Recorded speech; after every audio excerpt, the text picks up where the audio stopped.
Шинжлэх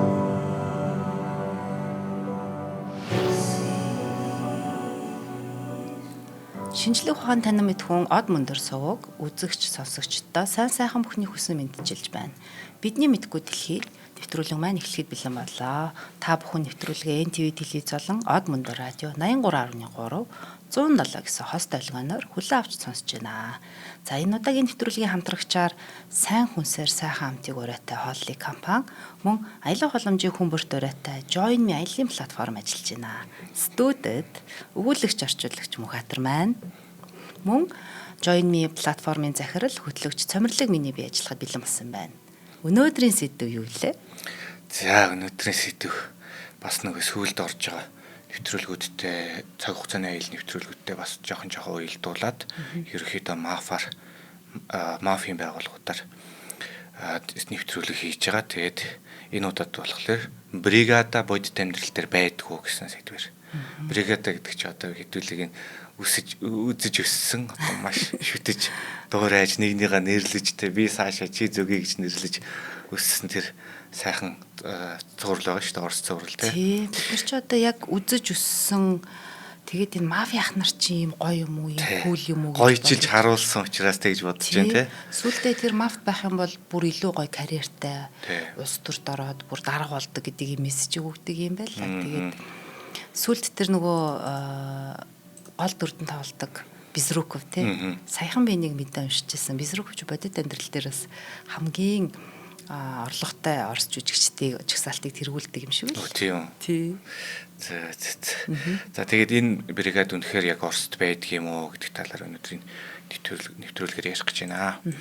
За хоёлоо бас дараагийн дугаар дээр бас нэг гэгээлэг сэдв сонгохгүй бол тий бас нэг гимт хэргийн подкаст шиг болчих гэдэг шүү. За энэ киноны тал дээр нэг зарим нэг ганц хоёр хоног сонирхолтой юм дурдчих гэж бодож байна. Энэ нэг Америкт гарахтаа нэр нь Law of the Lawless буюу хуульгүйчүүдийн хууль гэдэг нэрээр гарч ирсэн байлээ. Бас сонирхолтой нэр бодож олсон.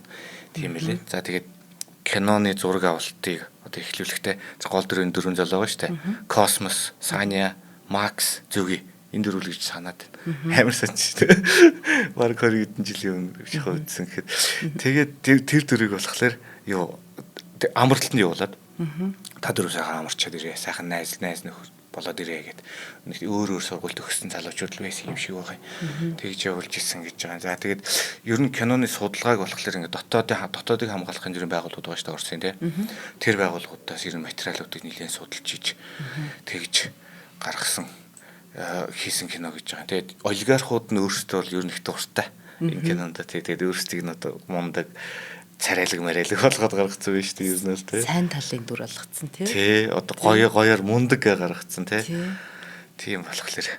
Тэгээд энэ ерөнхийдөө нөгөө 90-ад оны одоо үйл явдал янз бүрийн өөр мафийн бүлгүүдийн одоо үйл ажиллагаатай холбоотой юмнуудыг нийлүүлээд нэг кино болгоод гаргацсан. Одоо нөгөө юу янз бүрийн нөгөө баатруудын тухай түүх мөхч бас тийм байдаг шүү дээ. Олон өөр баатрын үйл явдлыг нэг баатар дээр бөөгнүүлээд бичсэн юм тиймэрхүү. Тийм байна тий. Тиймэрхүү болгож хийсэн юм байлээ. Энэ дэр нэг төр надад айгу санагдсан.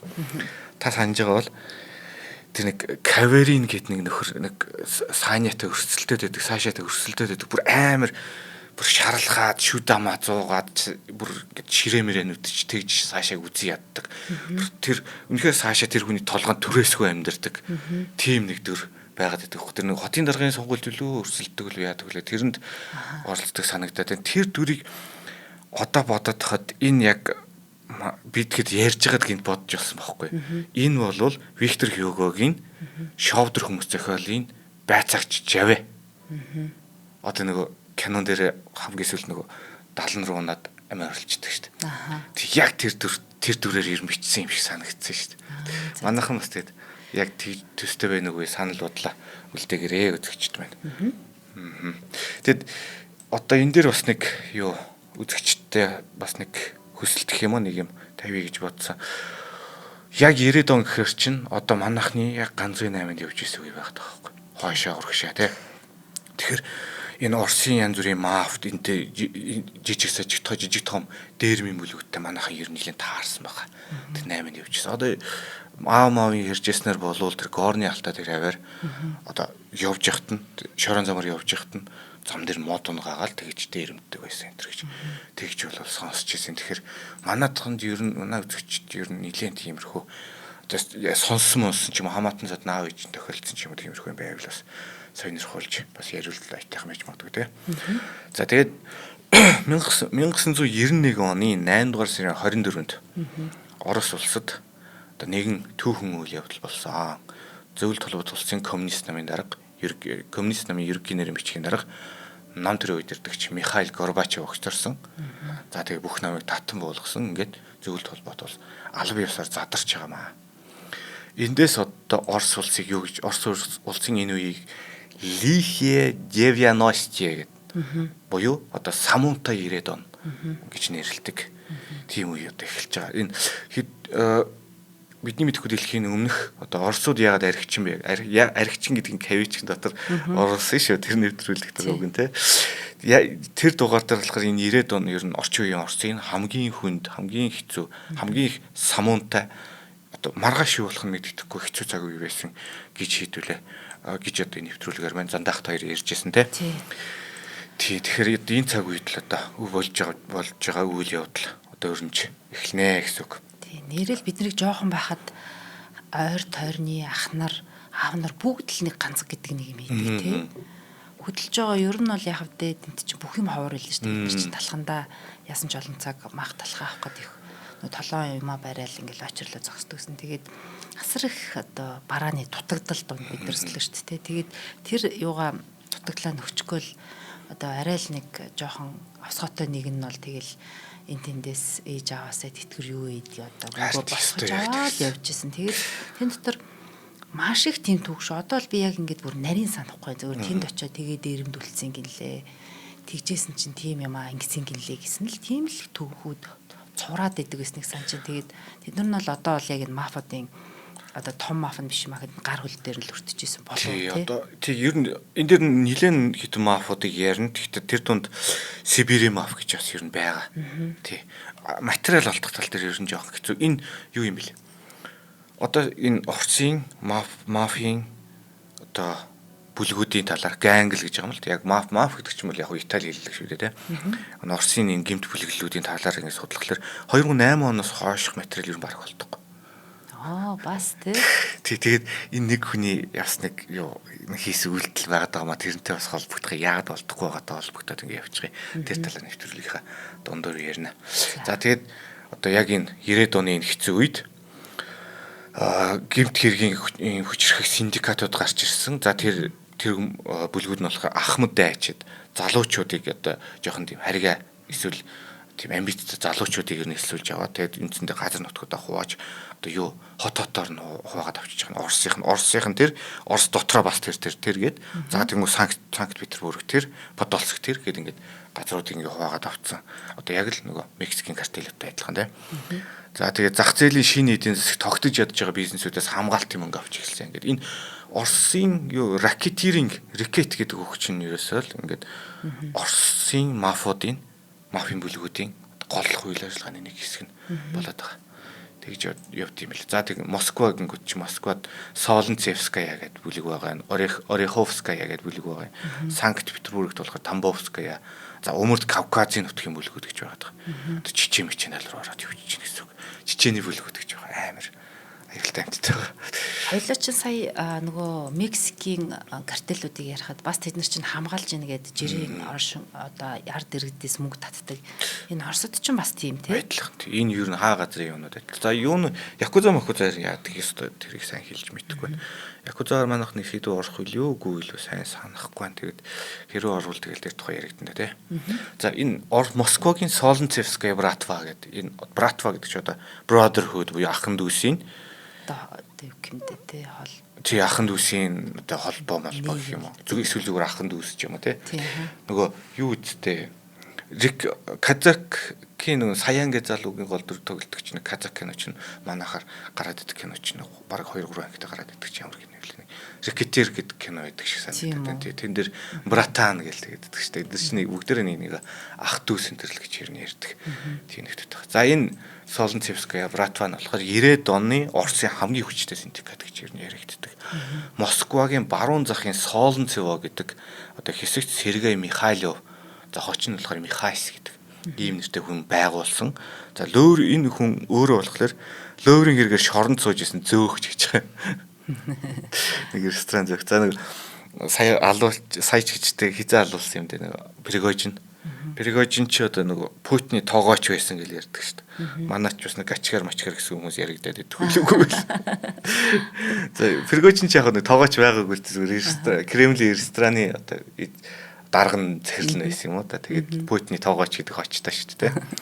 За Михайс болохоор нутгийн залуу шоронгийн эрсдийн үед хуулийн хулгайч нар гэж байгаа. За энэ хуулийн хулгайч нар гэдэг ойлголт одоо нэлээд ер нь гарч ирэх юм. Эднэрийг цуглуулад хэдэн мянган гишүүнтэй хамгийн том бүлгийг байгуулсан.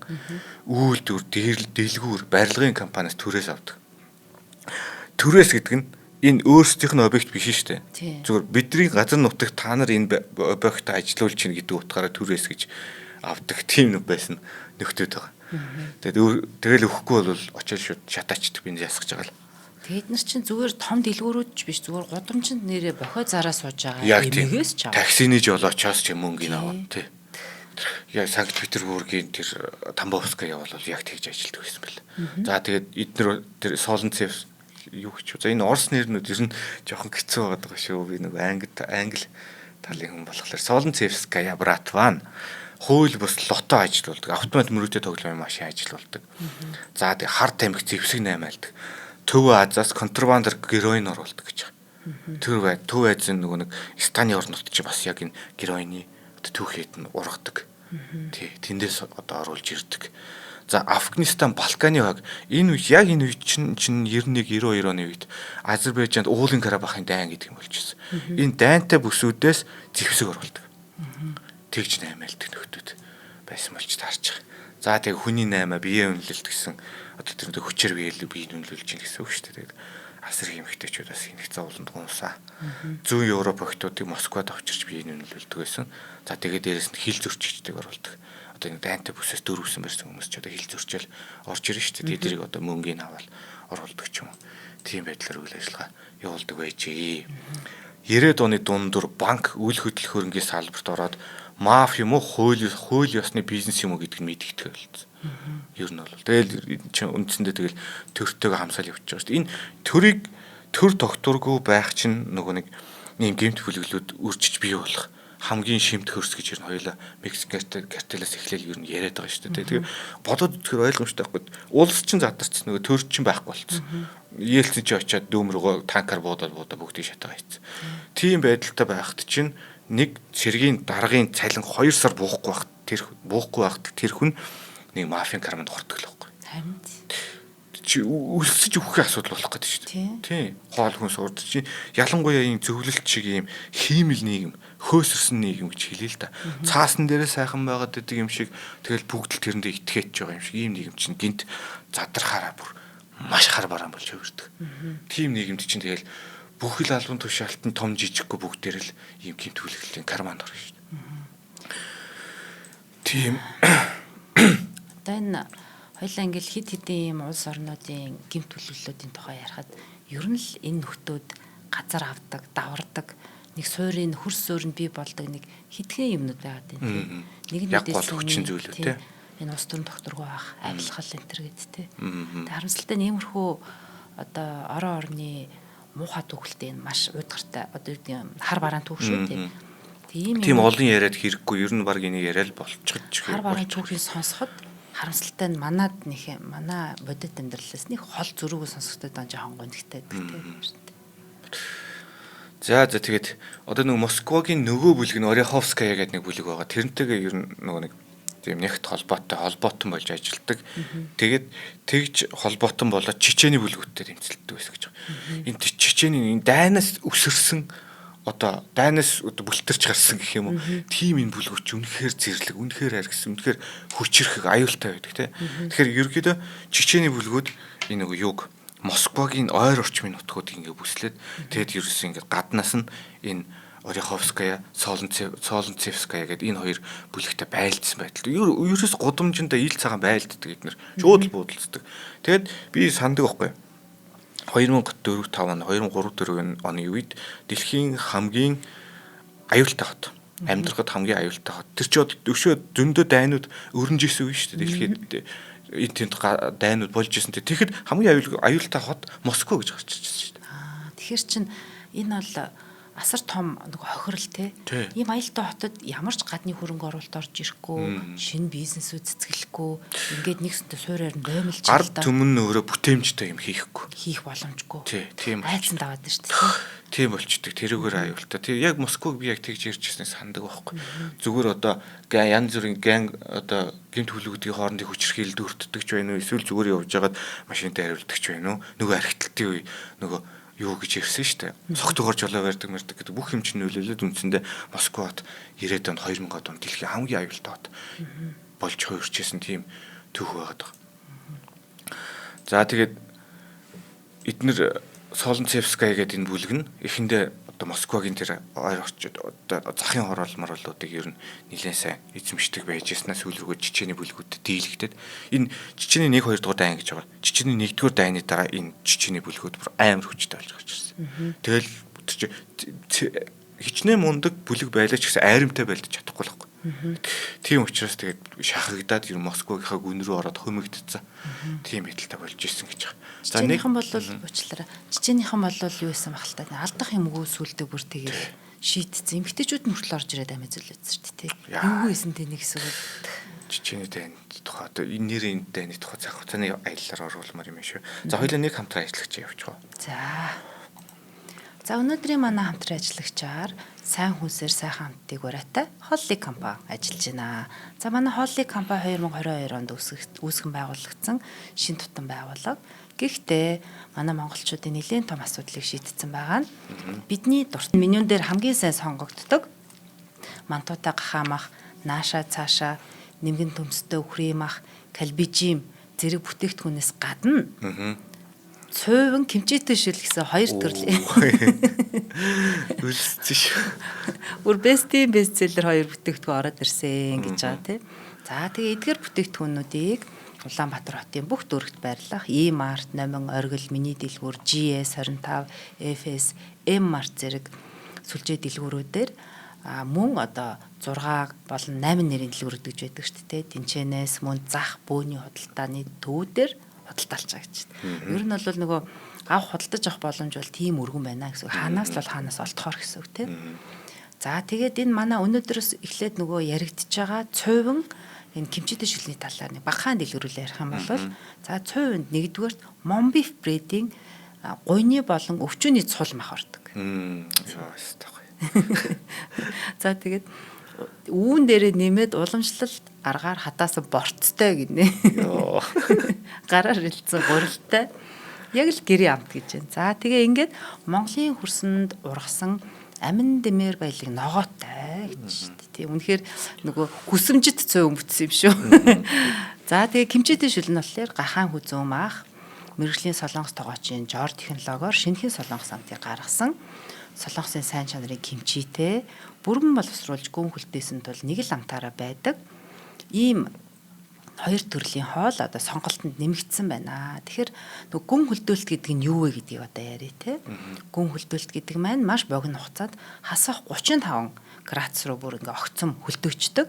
Тэгээ ингэж хөлдөөхөр яадаг вэ гэхэлэр тухайн бүтээгдэхүүний бүтэц алдагддаггүй. Бидний нэг одоо сэтгэл дотор хөлдөө нэхлээр нэг ус шүлэн гойжол ногоочи ингээ шол байгаал нэг бөө юм болдог ш тэгүүлдэггүй.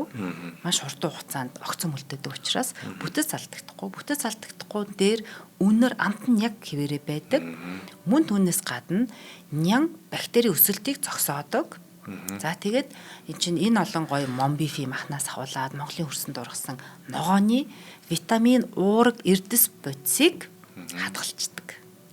Ийм сонирхолтой одоо олон нэр төрлийн бараг та нар хөлдөөгчнөөс авлаа, дэлгүүрийн хөлдөөгчнөөс авлаа. Гэртээ ирээд 15-аас 20 минутын дотор халаанд жигнэх эсвэл одоо яадгийн те тэр нөгөө пэйж мэчэндээ хийгээд хоол бэлэн болно. Рестораны хоол таны гар дээр бэлэн болох нь шүү дээ те. За тэгэхээр энэ За хаанаас олохоо бид нэр мэдчихлээ. Ер нь олдоцтой бүх төрлийн сүлжээ дэлгүүр, зах бөөний барааны дэлгүүрүүд төр бүгдэнд нь байгаа. За үнэхээр илүү мэдээлэл авахыг, дэлгэрэнгүй мэдээлэл авахыг хүсэх юм бол 72 70 1110 гэдэг утсаар холбогдохоос гадна Facebook дээр хооллыг монголоор бичих юм бол пэйж нь гараад ирж байгаа. Тий. Ингээл ийм сайхан амтлаад ээжтэй. За баярлалаа. Нэвтрүүлэг маань цаашиж байгаа шүлстэй явж магадгүй нэ шүү. За энэ үйл ажиллагаа нь бол ерөөсөө одоо нөгөө үндсэн байрлаж байгаа газар нутг нь хэдийгээр Москва гэж байгаа ч гэсэн үйл ажиллагаа нь Москвагаар хязгаарлагдахгүй Санкт Петербург, Сибирь, бүр гадаад Европ, энэ бүр Кайли картелтэй хүртэл нийлж Колумбийн Кайли картелтэй хүртэл холбогдож ажиллаж исэн гэдэг шүү дээ ер нь. За тэгээд ямар холбоо сүлбэгээр вэ гэхлээр улс төрд байдаг их гарын хулгайч. За түрүүн төрийн хулгайч гэж ирсэн те. Хуулийн юу гэж? Хуулийн хулгайч те. Тэгэд төрийн төвшний хулгайч гэж юу хэлж болохоор байгаа. Орсоор воров закони гэдэг. Энэ бол ер нь энэ мафиас одоо асар ихээр авилгачсан улс төрчдийг хэлж байгаа. Хулгайч улс төрчдийг хэлж байгаа. За тэгэд энэ хүмүүстэй нийлж Итали, Колумбтай хүртэл одоо холбоо тогтоож ажиллаж исэн гэдэг. За энд нэг хүн байгаа. Бяцхан Япон хочид Вячеслав Иванков гэдэг. Одоо Япончик гэдэг. Тий. Энэ хүнээр дамжуулаад Америк нэгдсэн улсад хүртэл үйл ажиллагаа явуулж ирсэн гэдэг. За цагдаа энэ юу хийдэг хүн бэ гэхээр цагдаагийн одоо хууранд бичиг баримт нөгөө нэг айл гэрийн одоо юу бүгд шалгалт үзлэг оруулдаг ч юм уу тий. Тиймэрхүү хуурамч бичиг баримт бүрдүүлээд айлын гэр ухдаг байсан нөхөр шүү дээ. Тэгээд бүтээрийн шоронд орсон. Уулын жижиг гар болгож. Тэгэд ингээд чин 70 хэд онд шор моронгор явж байгаа. Тэгээ гарангуудаа том гинт бүлэг ороод энэ юу Америкоор яваад өгсөн тийм нөхөр байдаг. Тэгээд тэр воров закони гэдэг одоо цол гэх юм уу те кавичгийн дотор тэр цолоо одоо шоронд байхдаа авч исэн ингээд. За тэгээд ингэж явж ирсэн 2009 онд мэрэгэн буудагчд гудамжинд мэрэгэн буудагч буудулж өгсөн. Хүс яг жинхэнэ кино гэдэг. Кино тий. Үнэхээр кино нэр. За тэр Сергей Михайлов буюу хин гिचлээд. За тэр нэрийн сайн хочин сайн санахгүй байгаа. Тийм одоо толгойлогч нь тий. Тэр нөхөр болохоор 1984, 89, 95, 96, 2002 онуудад баривчлагдчихсэн. За тэгээд сүүлд бол өөрийн хэрэгээр 3 жил суугаад гарсан. За 2016 онд өөрийг нь гэмт хүлээлттэй холбоотой бүх мэдээллийг хайлтын хэрэгслүүдээс устгуулсан гэж байгаа байхгүй. Үгүй ямар квет тэр гэж санагдсан. Тий одоо батлагдаагүй юм бол миний талаар батлагдаагүй бүх юмыг устгаал гэж байгаа байхгүй. Тий. Тэгэхээр одоо тэгж болдог байх нь шүү дээ. Тэгээд энэ нөхдүүд иймэрхүү юм хийдэг учраас 2008 оноос хойш мэдээлэл олдохгүй байхгүй надад бүр яаж часан. За би одоо бүр үнэхээр одоо бүр хичнээн 7 хоног, хичнээн 7 хоног, хичнээн сар мар жил үргэлжлэн судалгаатайгаар энэ нэвтрүүлгийг хийх юм бол би бүр хуучин архивээс сонин дээр үеийн энэ эдрийн талаар биччихсэн ном тиймэрхүү юм л олж уншихаас нааш. Номын сангуудаар явах нь. Тий. Тэгэхээс өөр аргагүй болчих юм бэл. Одоо интернет гэдэг үг чинь зүгээр л нэг юм одоо юм биш шүү дээ. Хідэн тэрбум холбоостой асар том мэдээллийн санд байгаа мэдээллийг тэгэл устгуулчихдаг. Тий. Ямар далаацтай нөхдүүд вэ? Тий, нэг тиймэрхүү зарга марга үүсгэж болдго юм шиг байлаа. Одоо нөгөө намайг ямар нэгэн хэрэгт холбогдуулаад ингээ маш ихээр бичээд байдаг. Бодитоор бас холбогдуулсан юм байхгүй. Тэгэнгүүт би ингээ хүсэлт гаргаад ч юм ингээд устгуулж ирнэ болдго юм шиг байлаа. Тэгээд устгуулсан. За тий энэ ер нь их сонин нөхрөө. Өмнөд Осетийн найрамдлын одонтой ч гэж байгаа шиг. Тэгээд нэг тийм путинизмын үнэн төрөх гэдэг блогийг бичдэг. Тий. Тэгээд одоо тэр блог нь Оросд хориглогдсон нэг тийм нөхөр байдаг. За ингээд өөр ямар бүлгүүд байна вэ гэхлээр товч яриад өвчээ гэж бодож байна. За нөгөө юуны Москвагийн нөгөө бүлэг нэгсэн шүү дээ. Ореховская гэдэг. За энэ бүлгийн энэ бол зайлшгүй ярих хэрэгтэй бүлэг болчиход байгаа. Энэ нөгөө нэвтрүүлгийнхаа нэртэй маань холбогдох учраас 1988 онд Сергей Тимофеев гэдэг одоо хүн байгуулсан. За тэгээд яг бүтэц бүрэл түүнийхээ хувьд бусдыгаа бодоход ерөнхийдөө задгай сул шинжтэй гэж байгаа гишүүнчил нь одоо намын гишүүнчилтэй хатуу гишүүнчилтэй өлөн гишүүнчил гэж байдагтай адилхан тий. Одоо энэ нэг нөхөр энэ Ореховская гэдэг энэ бүлгийн гишүүн мөн ч юм шиг биш ч юм шиг явж идэг гэсэн үг шүү дээ. За тэгээд энэ бүлгийн толгойлогч нь өөрийгөө нөгөө Сильвестр гэж очилдог. За бусд нь тэгж очилдог ч юм уу яадаг чи. Айгуу тийм Сильвестр Сталлоне шиг байна. Тайста амар мундаг шүү л гэж одоо хөөрөгдөг нөхөр байсан үлж таарч шүү дээ.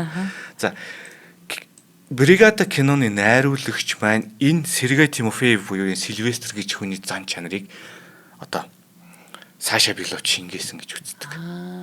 Өөрөө бол тэгж хэлсэн байхгүй. Гэхдээ ер нь зан чанар амьдралынхны үйл явдлууд ч гэсэн ерөнхийдөө тийгч харагдаад байдаг. Тэгж ажигласан байт юм байна. Санаа inspired гэдэг шиг. Яг тийм тий. Энэ бол ерөөсөө үндсэндээ ракетер хөвөлжсөн нөхөр дарамт одоо хамгаалтын мөнгө тий. 1994 оны 9 дугаар сарын 13-нд бенз машинд дэлбэрч өгсөн. За. Тэгэхээр одоо нөгөө Сергей Безру одоо дүр юу хоёроо хойлоод эхэлнэ одоо. Саша Белов хамгийн сүүлийн анги дээр дэлбэрээд тэгтээ өгтгөө штэ. Мэдчихэд өөр машин цуцсан байдаг штэ. Тэгээд одоо үхсэн юм шиг алга болж байна гэсэн үг шүү дээ тий. Мань нөхөр бол үндсэндээ үхсэн. Яаж батлагдсан? Тэр цогцсон мөгцийн ерөөсө таних арга байхгүй. Тэр баг юм үлдээг машин дэлбэрч шүү дээ тий.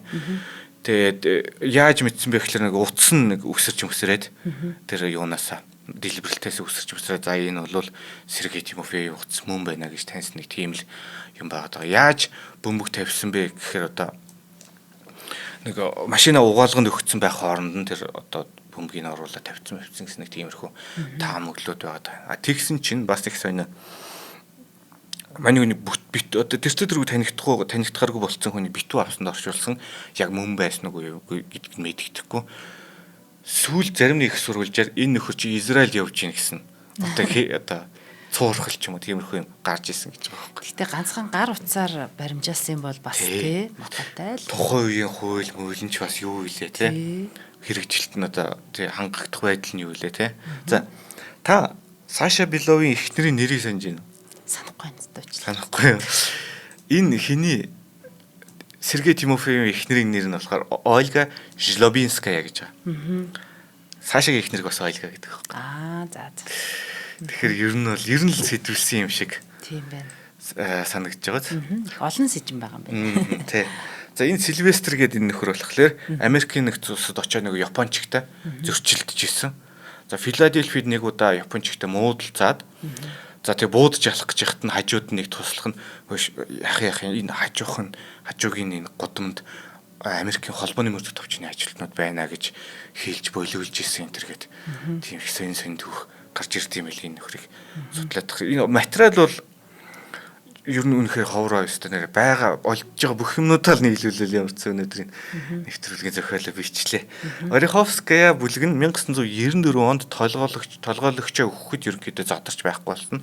Дотор 10 гаруй одоо дунд гарын боссууд болж хуваагдсан.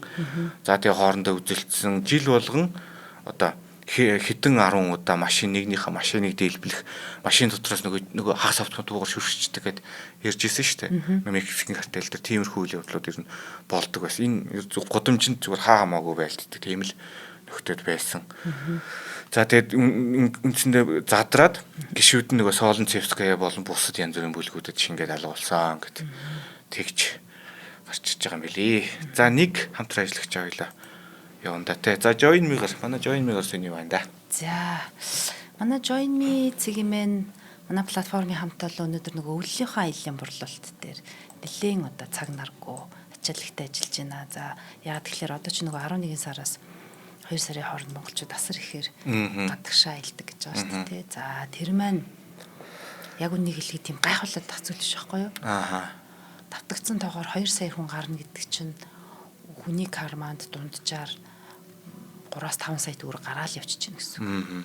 Энд би дарэ гэж босгосон баялгаа айл нэг улсын эдийн засаг тий аль нэг өөр айлын резортыг ч үт юм уу аль нэг тариачин хингуагч үдэ тий ингээд санхүүжүүлэхээр мордож байна л гэж ойлгочихлоо. Ер нь бол за тэгэхээр манай Join Me цэгийн платформын хамт бол анх байгуулагдсан цагаас хойш дотоодын аяллыг дэмжсээр ирсэн. Ер нь бол хамгийн анх бид нэр зөвхөн дотоодын аяллыг зардаг платформ байхыг ер нь бол ирмэлцсэн.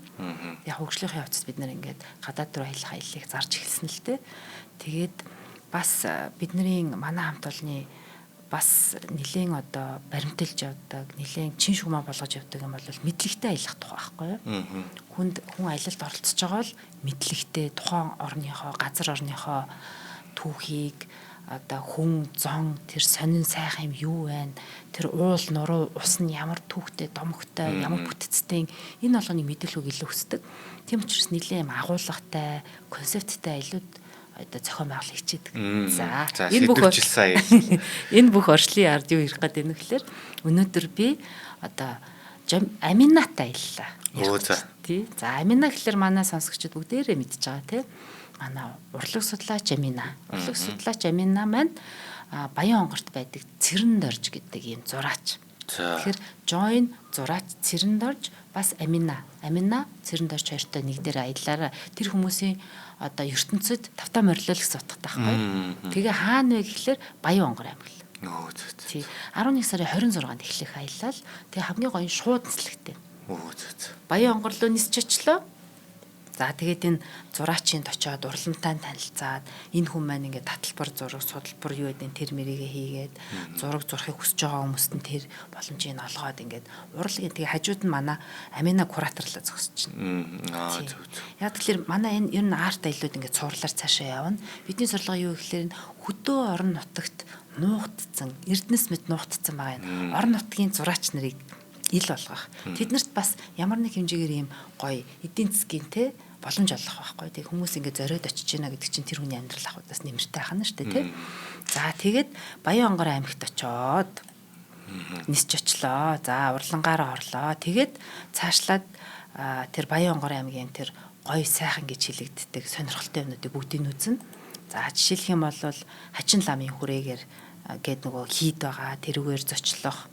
За тэгээ шаргалжуутын аршаан Баян онгор гэхлээр шаргалжуутыг орхичлахгүй тий шаргалжуутын аршаанд очоод за тэгээд гоё хад нөгөө байгалийн ховор ийм бүтэцтэй тэр гоё хад нөгөө нэг хайрхад юу гэдэг ингээд тэр үр юм. Тэгээ энэ оройдоо ингээд Аминатаа суугаад урлагийн ертөнцийн талаар ер нь юу гэдгийг те за тэгээд Монгол урлаг гэхэлэр манай энэ аялын явцад бас ийм хүн чулууны бишээ бугуун өшөөний маш том зохицолбор дээр ч Баян онгорт байдаг. Тэгээд тэр олон мянган жилийн өмнө эртний хүмүүс маань тэр хүн чулуун дээр бугуун өшөөн дээр юу зурж исэн. Энд чинь бас нэг урлаг байгаа сте. Тэгээд тэрнээс эртний урлагаас нь ахуулаад одоо энэ Цэрэнд орж байгаа бүтээгээд байгаа урлаг ямар сонирхолтой ямар одоо чиглэлийн хэдэн бэ гэдгийг тайлбарлах байхгүй. Яг орон нутгийн мөртлөө урлагийн одоо агуулгад зохиомжтой аялал гэхээр надад амар гоё санагдаж байгаа. Бид нар чинь ер нь тэгдэг чинь нөгөө стресстэй хотод амьдардаг мөртлөө өчөө нэг хот руу очиод аялах гаяа байдаг. Тэгтэл ялангуяа хамгийн их стресстэй үе чинь манай өвлийн цаг үе одоо тэгээд энэ цаг үед одоо үнэхээр хөдөө орон нутгийн аяллаар дээрэс нь одоо урлагийн сэдвтэй аяллаар ингэж явахд бол үнэхээр гоё юм байна. Тэгээд энэ аялын явцад бас нөгөө маш олон сарлагтай мянгад малчны очно. Нэг дор ингээл цасан дээр тий. Ийм их сарлагнууд байна. За тэгэл манай энэ Цэрэнд орж гэдэг зураач сарлаг их гой зурдаг хүн гинэ. Тэгээд сарлагаа зурхыг харан за тэгэл ингээл урлаг уран сайхны талаар Амина гэдэг мундаг хүнээр урлагийн ертөнцөөр аялаад ирэх ийм сайхан аяллыг зарласан байгаа шүү. Аминатай Цэрэнд орж гойтой аялах нь тий.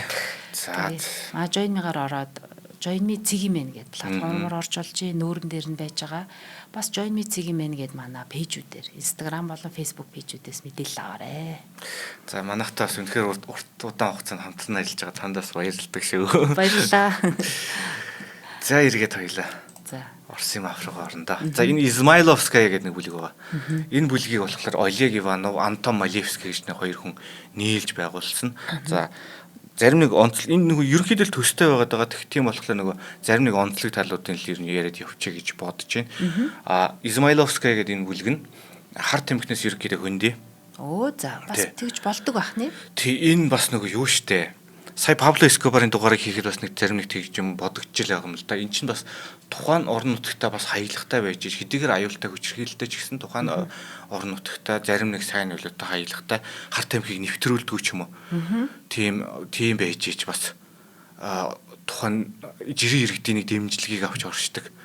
Тийм одоо динамик байгаа шүү дээ тий. Тэр талын юм байж магадгүй гэж бодож байна. Эсвэл зүгээр хар тамхины салбарт орж чадаагүй ч гэж магадгүй тий.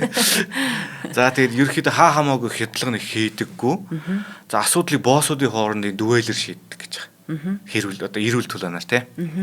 За Антон Малевский гэдэг энэ нөхөр болохоор 90-ад оны дунд үеийн Оросын одоо хөнгөн цагааны дайн гэж нэг юм болж исэн. Энэ болохоор тийм байлдж байгаа дайн биш зүгээр нэг тийм хүчирхийллээр нэг нөхрийн одоо хөнгөн цагааны бизнесийг булааж авах гэсэн одоо манай дөнгөж саяхан хүртэл нэг тиймэрхүү юм яригдчихсэн шүү дээ. Шууд ингээд цагтаа зэвсэгтэй цагдаа магдаг хүмүүс орж ирээд зайлгийн хөө гаргацдаг. Тэгээ офисын булаагаад авчдаг иймэрхүү юм бас яригдсан шүү. Манай Монголд тэгээ дөнгөж сая. Тэ. Та тиймэрхүү мэдээ хайвал ер нь гарч ирнэ шүү. Тиймэрхүү одоо юм хийх гэж оролдсон. За тэгээд өөрөө болохоор яаж баригдсан бэ гэхээр машинда зэвсэг авч явж байгаа баригдсан. Тэгээд хэргийг нь хэрэгсэхгүй болгоод Израиль руу зугтсан байгаа юм нөхөр. За дээр гарсан нөгөхийн Сергей Тимофеевич одоо эхнэр нь ойлгаа гэсэн те. Тэр болохоор бас эхнэртэйгээ Израилийн иргэншилтэй. Тэгэд эднэр ер нь Израиль руу зугтаад байдیں۔ Яагаад тэгдэм бэ? Танаас ягаад тэрийг асууя гэж бодож байна. За. Альва самуун үүсээд ингээ нийгэм хөндөгдөд хөдөлгөөн ороход хинт ямар угсаатны хүмүүс тийм хамгийн түрүүнд баяжтэй. За нөгөө л нөхдүүд юм биш үү те? Жүүдүүд л юм биш тий. Оо. Эднэр ихэнх нь еврейчд байхгүй. Тийм үү? Тий. Энэ Оросын мафия гэж. Тэгээд Израильтай одоо холбоотой сүлбэтэй Израилийн иргэншилтэй тэгээд Израиль руу зугтаачдаг болох байхлаар. Оо өстой. Уугуу суугал уг үндэс рүүгээ яваад өгч байгаа юм шүү дээ тий. Үгүй жүүдүүд гэж бас л хайхтар. Ухаантайг нь бишрэхээс гадна тэгэл ямар аюултай вэ гэдгийг ер нь бид наанта цаанта бодмоор л байгаа байхгүй ер нь еврейчүүдэд хийсэн сайхан юм их байна. Бурхан минь хийсэн муу мухач юм их байна. За мань нөхөр тэгээд яасан бэ гэхээр Өмнөд Африкт шүхрээр буух одоо экстрим спортын дээр хичээлээд явж исэн чинь нэг удаа шүхрэн задраагүй. Тэгээд унаад пад гэдэг унаад өгсөн. За тэрний одоо санхүүг хариуцдаг байсан Марсело Марсело гэдэг нэг Итали хүн юм ааш. Витя Роман гэдэг бас нэг хүн. Энэ хоёулаа баг зэрэг шахаа зүрхний шигдээсээр нас орсон гэж байна. Тийм хизэж байхгүй шүү дээ. Тийм байна тий. Орсууд чинь тэгэл нөгөө сая нөгөө Навальныг Новичок гэж хортуулсан гээл. Тэрнээс хулал ингээл зүрхний шигдээс шиг харагдуулах байдлаар ингээл хүн алчиж шүү дээ. Ер нь бол Орсууд бол тий. За тэгээд юун за цаг маань юу болж чинь энэ баахан зөндөө жижиг гангууд байгаа маа тэгээд ярьж амжихгүй Оросын мафиг ингэж ярьлаа гэд нэг өдөр зүрхний шигдэс болох юм шиг. Жохон тэгж айсан шүү. Ер нь ойрхон байгаа мафа бас хамаагүй бас ярьчүүл гэж бодсон шүү. Арайш тэгчихгүй байгаа нэг жижиг гар юм байна. Нэвтрүүлгийн мөн гинт одоо 10 20 сая хүн үзчихтгүүл юм бол тий. За энэ дэр нэг зайшгүй дурдчихъя гэж бодож байгаа Чечений маф гэж байгаа. За уучлаарай. Чечений маф ерөнхийдөө нэг төрөл садны холбоотой. Маш нутгарх уу? Довж ялганы үзэлтэй. За тэгээд зөвлөлт задарлаа. Нэгдүгээр Чечений 2-р дайн гэж байгаа гэсэн шүү дээ. Нэгдүгээр дайн болж өнгөрлөө. Чечений энэ нэгээс 2-р дайны хугацаанд Чечен үндсэндээ ямар ч төрөгүй, хуйлгүй тийм л байсан. За энэ одоо самуун дээр асар хүчтэй болж гарч ирсэн дээ. Энэ Чечений бүлэглэлүүд. За юугаар хамгийн алдартай вэ гэвэл хүн улгаалдаг алдартай. За. Одоо эн чинь одоо байлдж яваа партизанууд нь хүртэл өөрсдөө Оросуудыг барьцаалж мөнгө нэгдэг. Тийм байдалтай. Тэгэд ерөөсө жил болгон 100 Орос хүн тэнд одоо барьцаалагддаг. Тэгээ мөнгө нэгдэг.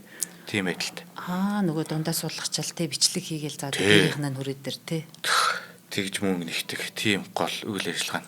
За энэ дэлгэрүүлэлээр нэлээд их юм ярихаар юм бэлэн Чечений мафиад тал нэг даймант нь хүртэл холбогдол ингээд явчих шүү дээ. Нэг хэсэг эднэр үзээд байсан. Тэгээ одоо Чечений мафиад ерөнхийдөө дарагдсан байна. Одоо нөгөө Чечений 2-р дайнаар Чечен чи ялагдаад одоо Оросын мэдэлд орж байгаа шүү дээ. Тэгээд тэр Оросын мэдэлд орсноос хойш ингээд үндсэндээ 2009 онд 10 жил үргэлжлээд 2009 онд дууссан шүү дээ. Тэгээд эн чин дайны жилүүдээсээ зарим нь оруулж мөрлөөд ингээд тооцох юм бол үндсэндээ 10 гаруй жил тэр Чечений маф ер нь тухайн газар нутагтаа улмаар төрөн ярьсан Москвагийн хоёр орчимд 10 гаруй жил даварсан байгаа юм. Тэгээд одоо нөгөө дайндаа ялагдаад тэгээд нам болцгоосон.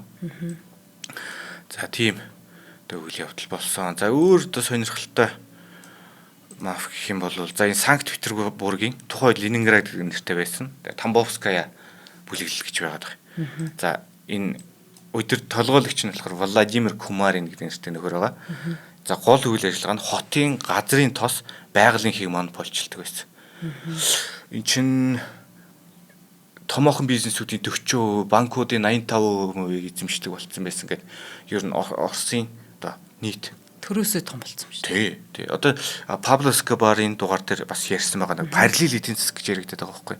Үндс нь одоо албан ёсны эдийн засаг нь хажуугаар нь гэмт бүлэглүүдийн эдийн засаг байна гэдэг. Эдгээр чинь бас ингээд за Оросын мафиуд яадгийг сайн хэлж мэдэхгүй. Гэхдээ үнэхээр том мөнгөтэй мафиуд бол бас бүтээн байгуулалт хийгээд одоо тухайн арт иргэдийнхаа дэмжлэгийг авдаг ядчил цагдаа туслуулахгүй амар шүү дээ эдгээр гэж тийм маягаар үйл ажиллагаа явуулдаг байсан байгаа даа. Тэгэд энэ Владимир Кумарын гэж нөхрийг болохоор хотын захиргаанд үнэхээр асар их нөлөөтэй учраас шөнийн хотын дарга гэж нэрлэдэг байсан гэдэг. За орсоор юу гэдгийг сайн мэдэхгүй night governor буюу одоо шөнийн хотын дарга гэж нэрлэдэг болсон гэж байна. За энэ хотын захиргааг бол үндсэндээ бүх төвшөнд нэвт авилгацсан. Одоо бригад дээр нэг юм бүдүүн нөхөр ус төр хотын захиргааны ажилтан чивлэн хөвчлээд хотын даргын чивлэн нэг бүдүүн нөхөр гараад иддэг штэ. Юу намайг Монгол руу зүгтаацсан гэж хэлчихээ гээд.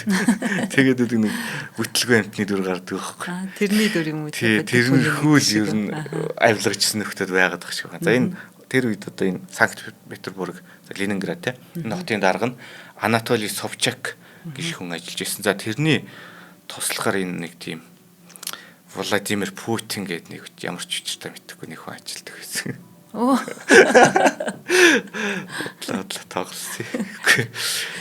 Эндээс юу хотын даргын туслах хийгээд явж ирсэн. Яг энэ ч одоо хэдэн он 92 он юм болов.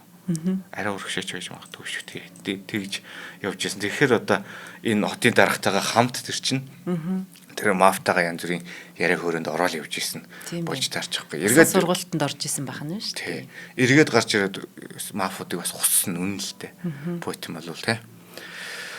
За тэгээд энэ цаг дуусч байгаа учраас одоо энэ Путиний энэ мафууд ер нь яаж дарагдсан бэ? Юу болж хөвөрсөн бэ гэдэг тухай тэрийг сонсмоор байна үнэхээр. За энэ хардаа мөн чанарынхаа хувьд нэг юм байгаад байгаа. Энэ нөгөө нийгэм ил тод төрийн захиргаанд, төрийн үйл ажиллагаанд, нийтийн албанд те ил тод бус ил тод байдал байхгүй нэ транспаrency байхгүй нэ тэгэхээр энд хүний дархлаа муул бол хаа нэгтээ шарах гарч ил харна юм уу хайтаг гарч ил харна тэгэхээр энэ орон зай энэ нэг орон зайг мафийн бүлгүүд эзэлдэг нөгөө бол авторитар төр эзэлдэг тэгэхээр эн чин мафуудыг цохиж тэгэхээр тэр нэг янз бүрийн жижиг авилгал хоорондын тэмцэл тэр юмнууд нь засагтаа шилжих нь шүү дээ тэгжиж авторитар төр тогтдог. Тэр хятадын триад дээр бас яг ингэж яригдсан. Тэд нар бол триад бол хаана хүчтэй вэ гэхээр хятадтай лав биш байхгүй. Хятадын триад гэдэг боловч тэд нар Сингапурт хүчтэй, дэлхийн өөр янз бүрийн орнууд, Япондо баг Якузагаасаа хүчтэй. Хүний тоогоор олон гэдэг ч юм уу тийм энэ мөн чанараа булаалдах шинжтэй. Учираас ингэж одоо Путиний одоо авторитар засаг мөн шүү дээ. Тийм учраас ингэж гарч иж байгаа. Тийм учраас одоо үнэхээр хурцаар байлдахаас өөр аргагүй л гэсэн үг. Тий. Хуулийн давуу одоо ер нь бол за ер нь өөрийнхөө би бодлыг хэлчихээ л да. Энэ хот мөндрийн бодол биш шүү манайха. Энэ бол Мөнхбаатар миний бодол. Гарч ирэнгүүтээ зүгээр л олигархуудтай ярьсан юм шиг. Та нар төрийн өмчийн компани болох уу? Үгүй бол бүгдийг чи шоронд хийнэ. Тэр төрийн өмчийн компани болоод явна гэхлээр ашиг орлого ихэнх нь төрмөрлөө ороод тэр их юу яадаг баян тансаг амьдардаг тэр юм байхгүй болох нь шүү дээ. Тэгээд тэр нь байхгүй болсон. Одоо зарим тэрийг нь бол зарим юунууд нь мафийн нөхдөд нь хүлээн зөвшөөрөөгүй толгойлогч нар хүлээн зөвшөөрөөгүй. Тэгээд үндсэндээ төрийн өмчийн шинжтэй олигархууд л болж хөрсөн. Тэгэл нэг өмч хөвчлөлээр баах юм авцсан нөхдөд чинь ингээл баяж цаа гэж явж яснаа нэг жоохон дарагдаал. Тиймэрхүү байдалд шилжсэн юм шиг байгаа. За тэгээд хамгийн том боссуудыг нь ерөөхдөө бүгдийг баривчилсан. За ирэх биш нэг гудамжинд ил цагаан буудалцдаг бол бойлсон Путиний үед. За мафууд ер нь томоохон бизнес олигархын хэлбэрт шилжсэн. Одоо бидний сайн мэдих Челси багийн одоо эзэн Роман Абрамович гэж юм байна. Энэ нөхөр 55 цистерн нь одоо дизель төвч хулгайлгсан хэрэг шоронд орж ирсэн шүү дээ. Тэгэхээр ер нь бол яг энэ юуны замаар явсан нөхөр л байгаа байхгүй тийм. Оросын мафийн замаар явсан. За хүмүүсийн бас хамгийн сайн мэддэг байж магадгүй Борис Березовский гэж Орсын их том олигарх байлаа. 2013 онд энэ хүнийг одоо Англид багт нь боогод алдсан. Тэгээ хэрэг мэрэг шийдэгтэй үе болсон. Тэгээ ингээд алхахыг халаад өөрийнхөө төрийн эмчийн компани болгохыг болгоод за альбан бусаар төрийн эмчийн компани гэдээ явж иш болно шүү дээ. Ер нь за Газпром ямар байдгийг сайн хэлж мэдэхгүй байна. Ерөнхийдөө нөгөө юу боловч тусдаа одоо бидээс хувийн аж ахуйн гэж явдаг боловч сонгуулийн үйл ажиллагаанд маш их мөнгө зарцуулдаг тийм байдлаар тохиролцоотой явж болно шүү дээ. Одоо бид нэр үнэхээр энэ чинь Оросын авторитар мөн чанар нь яг одоогийн байдлаар бодиттой оршоод байгаа учраас бид нар хэлж мэдэхгүй байхгүй. Зүгээр би тэгжил таамаглаж байгаа да. Өөр тэглээгээд боогод алчихгүй байлгүй тэгэхгүй. За өөрийгөө нэг алуулах хэмжээний том хүн гэж би бодоод байгаа шиг. За тэгээд өөр дахиад нэг 3-4 мафийн бүлгийн материал бэлдсэн тэргүй ярьж амжсангүй. Тэгээ одоо ингээд нэвтрүүлгээ дуусгая да. За та бүхэн шинжлэх ухаан танин мэдхүү Од Мөндөр сувгийн бидний мэдгүй нэвтрүүлгийг NTV телевиз болон Од Мөндөр радио 83.3 170 гэсэн хост долгионоор хүлээн авч сонслоо. Шинжлэх ухаан танин мэдхүүг дэмжиж түгээн дэлгэрүүлэхээр сайн хүнсээр сайхан хамтыг ураатай хооллыг компани мөн аялал боломжийн хүмүүст ураатай Join Me цэгийн минь аялын платформод хамтран ажиллалаа. За тэгээд өнөөдрийн сонин хар бараан авчиг ер нь бид бас мэдчих явах хэрэгтэй. Сэрэмжилж байвал зохих тий. Энэ чинь дөнгөж бидний хойдлын хаалганд байгаа айл шүү дээ. Энэ дотор юу болоод өнгөрсөн, юу туулаад гарсан.